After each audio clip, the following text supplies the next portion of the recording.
नाम तनवीर है और मेरा प्रोफेशन से इंजीनियर हूँ। तो क्रिसमस का मतलब, मास का मतलब जमा होना बोले तो क्रिस का मतलब क्या है और ये कहाँ से कौन इजाद किया और इसका माना क्या है, और एक वन वर्ड आंसर चाहता हूँ जी। उनका अकीदा क्या है बिद्दत के बारे में क्रिश्चियंस का, और जैसा कि हमारे मुसलमानों में हज और उम्रे को जाती हैं, वो लोग कहाँ पे जाती हैं, और उनके अंदर जो बिद्दत को अपोज करने वाले हैं जैसा कि पॉप है, उन्होंने भी जो है ये क्रिसमस डेट सही नहीं है जीसस का बोले, तो उनको भी मानने वाले हैं क्या, ऐसे भी मानने वाले हैं क्या क्रिश्चियंस में? तो ये तीन चार बेसिक वन आंसर चाहता हूँ आपसे।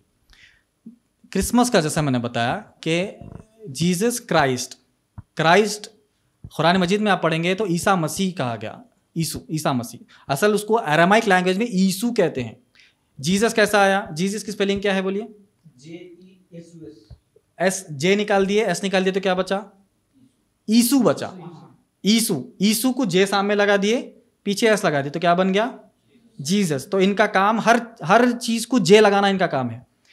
यूनुस अलैहिस्सलाम को ये जहोना कहते हैं, ठीक है, जहोना, तो जे लगा दिए।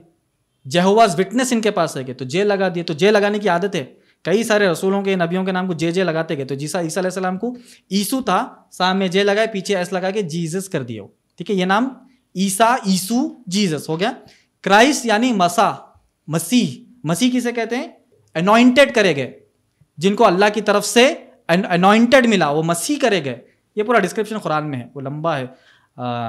सूरह माइदा सूरह 5 की आयत नंबर 75 में आपको मिलेगा पूरा डिस्क्रिप्शन ये, ठीक है। तो जीसस क्राइस्ट, तो क्राइस्ट वहां से ले लिए टुकड़ा, और मास, और जैसा मैं डिटेल में पूरा बताया वैसा है। उसके अलावा आपका सवाल बिदअत का कॉन्सेप्ट, बिदअत का, देखिए बिदअत का हम बोलते हैं कॉन्सेप्ट, बिदअत का माना यह कि दीन में नई ईजाद करना, तो इनका पूरा रिलीजन ही बिदअत है। ये चीजें बिदअत नहीं है। ईसा अलैहिस्सलाम का जो दीन था, जो इंजील थी, वो बिल्कुल अलग है।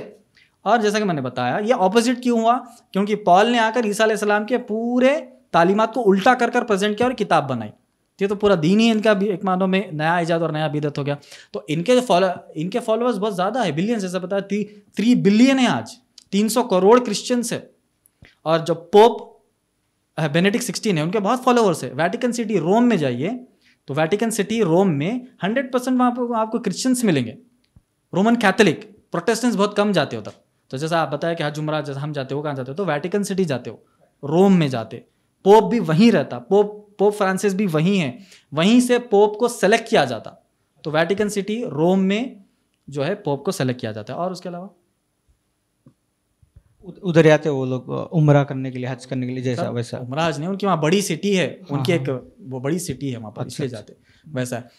यहूदी जो है मस्जिद अल-अक्सा जाते, दीवार पर डीजे मारते वहाँ पर, यहूदी का वही पॉप सेलेक्ट करने के लिए उसका बेटा छोना नहीं, वो सिलेक्शन होता, अलग अलग सिलेक्शन होता। जैसा पोप बेनेडिक्ट थे 16, 1 से लेके 16 अलग अलग थे। उसके बाद अब पोप फ्रांसिस है, तो वहाँ की कमेटी और वहाँ के हुक्मरान सेलेक्ट करते हैं। हमारे यहाँ साहिब का बेटा साहिब होता है, साहिब के मुर्शिद का बेटा मुर्शिद भी रहता है।